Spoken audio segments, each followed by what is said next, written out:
దారుకు యుద్ధం యుద్ధం యుద్ధం యుద్ధం ఇది నీతికి అవినీతికి యుద్ధం నిరుపేదల రాజైమము కాచే జగనన్నకు మే సైన్యం ఏ బాచికలిక పారవులే శకుని ఎత్తులిక చెల్లవు కుంట నక్కలే గుంపుగా వచ్చి కూటమి కట్టి కుట్రలు పన్నిన జగనను సింహముదే తుది విజయం ఘన విజయం జగనన్నా జగనన్నా మా పేదల పాలిటి పెన్నిధి నీవన్నా జగనన్నా జగనన్నా నిరుపేదల పాలిటి దైవం నీవన్నా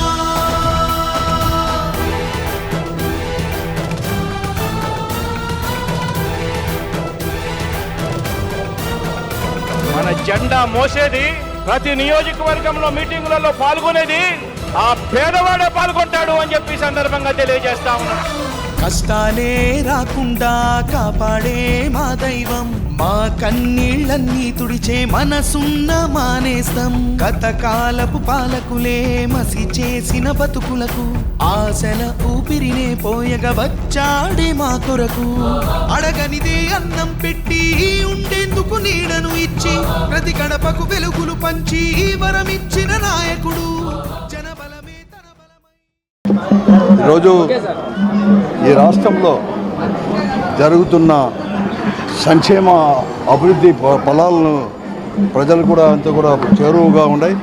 అందుకోసమే జగన్మోహన్ రెడ్డి గారిని ఈ ఎన్నికల్లో బలపరచాలని చెప్పేసి ప్రజల కోసం కూడా ఆయన పరిపాలన అంతా కూడా ఈ 5 సంవత్సరాలు కూడా కొనసాగిందని మరొకమారు కూడా జగన్మోహన్ రెడ్డి గారు వస్తేనే ఈ రాష్ట్ర అభివృద్ధితో పాటు సంక్షేమం అంతా కూడా ప్రతి పేదవానికి కూడా అందుతుందని చెప్పేసి ఈరోజు భావించి ఎంఐఎం నగర అధ్యక్షులైన చిరంజీవి గారు అలాగే జనరల్స్ ప్రధాన కార్యదర్శి అల్లా బాగస్ గారు 23వ డివిజన్ ఈ ఎంఐఎం యొక్క కన్వీనర్ దాదు గారు ఇంకా చాలామంది కూడా ఈరోజు కూడా వైఎస్ఆర్ కాంగ్రెస్ పార్టీలో చేరారు.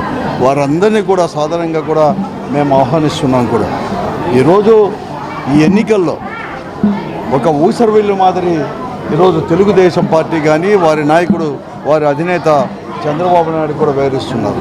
మతతత్వ పార్టీతోనూ అలాగే అవకాశవాదులతో కూడా ఈరోజు కూడా ఎన్నికల్లో కూడా చేసేసి కూడా కేవలం ఎన్నికల్లో ఆ కుర్చీ కోసం ముఖ్యమంత్రి సీటు కోసమే ఈరోజు కూడా పాటలాడుతున్నారు. కానీ ఈ రాష్ట్ర అభివృద్ధిని గురించి కానీ ఈ రాష్ట్రంలో అందుతున్న సంక్షేమం ఎలా అందాలని మాత్రం ఇంతవరకు కూడా ఎక్కడ కానీ స్పష్టంగా రాలేదు. నేను అందరూ కూడా నేను అడుగుతూ ఉన్నాను.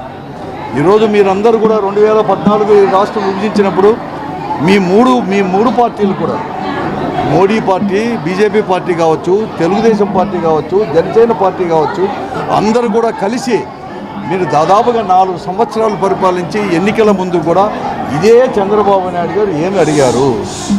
ఈ రాష్ట్రాన్ని అధపాలానికి కూడా పోయిందంటే కేంద్ర ప్రభుత్వం యొక్క సహకారం లేదు. పోలవరం ప్రాజెక్టు ముందుకు సాగలేదంటే కేంద్ర ప్రభుత్వం యొక్క సహకారం లేదు. అలాగే స్పెషల్ స్టేటస్ లేదు అని చెప్పేసి అని నా చంద్రబాబు నాయుడు గారు అలాగే 2020 అనుకున్నాం ఇదే బహిరంగ సభలో కూడా అమరావతిలో అనుకున్నాను. ఇదే ప్రధానమంత్రి నరేంద్ర మోడీ గారే పోలవరం ప్రాజెక్టుని చంద్రబాబు నాయుడు గారు ఏటీఎంగా వాడుకున్నాడు అని చెప్పేసి బహిరంగ ప్రకటించిన వారు ఈరోజు మరొక మారు కూడా మీరు పొత్తులతో కలిసి ఈరోజు ఎన్నికలకు వస్తున్నారే. ఈరోజు కూడా ఇక్కడ ఈరోజు చిలుకూరుపేటలో కూడా ఉందే. మీరు ఏం చెప్పబోతున్నారు? ఈరోజు కూడా మీరు నిజంగా కూడా ఈరోజు చెప్పాల్సిన అవసరం కూడా ఉంది. ఎందుకు కలిశారు 2014లో?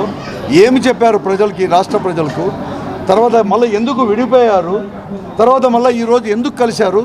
ఈ అవకాశవాద రాజకీయాలు మాత్రం పూర్తిగా కూడా ఈరోజు ప్రజలు ఎవరు కానీ ఆమోదించరు. అంతేకాదు ఈరోజు మొన్నటి కంటే కూడా పోయినతూరి 151 సీట్లు మాత్రమే వైఎస్ఆర్ కాంగ్రెస్ పార్టీ రాష్ట్రంలో శాసనసభలో గెలిచారు. 22 పార్లమెంట్ సీట్లు గెలిచారు. ఇతరు అంతకంటే ఎక్కువ కూడా ఈరోజు ప్రజలు కూడా తీర్పు ఇవ్వబోతున్నారు వైఎస్ఆర్ కాంగ్రెస్ పార్టీకి. ఈ రాష్ట్రంలో సంక్షేమ పరిపాలన కొనసాగాలని, అలాగే జగన్మోహన్ రెడ్డి గారు ఉంటేనే ఒక విజన్తో భవిష్యత్తు తరాలకు కూడా వారి పిల్లలకు కూడా మేలు జరుగుతుందని భావించే పోతూ తప్పకుండా కూడా అవుతుందని చెప్పేసి మరొక మారు కూడా ఈరోజు ఈ ఎంఐఎం పార్టీ వాళ్ళని కూడా నేను ఆహ్వానిస్తూ తప్పకుండా వారందరికీ కూడా పార్టీ బలోపేతానికి, పార్టీ యొక్క ఎన్నికల్లో పార్టీ యొక్క విజయానికి కృషి చేయాలని చెప్పి కోరుతాను.